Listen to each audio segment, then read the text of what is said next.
refer to the figure below, find the value of x. Now, this is a bit easy question.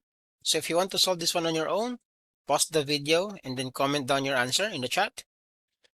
Solve natin to in 5, 4, 3, 2, and 1. Now, look at angle 70. That is actually a central angle. Ano ba yung central angle? Ang central angle, yun yung mga angle formed by radii of a circle. Ang measurement ng central angle is the same with its intercepted arc. So example, itong angle 70, ito yung kanyang intercepted arc.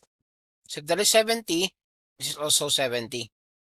Now if we're going to look farther dito, meron tayong angle na na-form. Yan.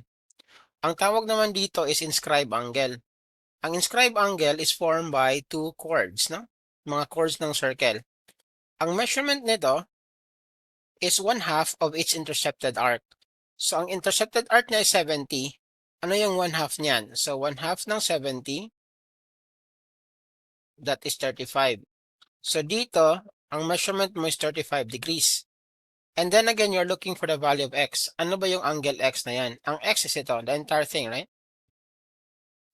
Itong angle na yan at saka ito, they're supplementary. They are actually a linear pair, di ba? So pag supplementary linear pair, ang sum niya is 180. So meron kang x plus 35, that gives you 180. So if you want to solve for x, ang gawin mo lang is x equals 180 minus 35. X now is 145.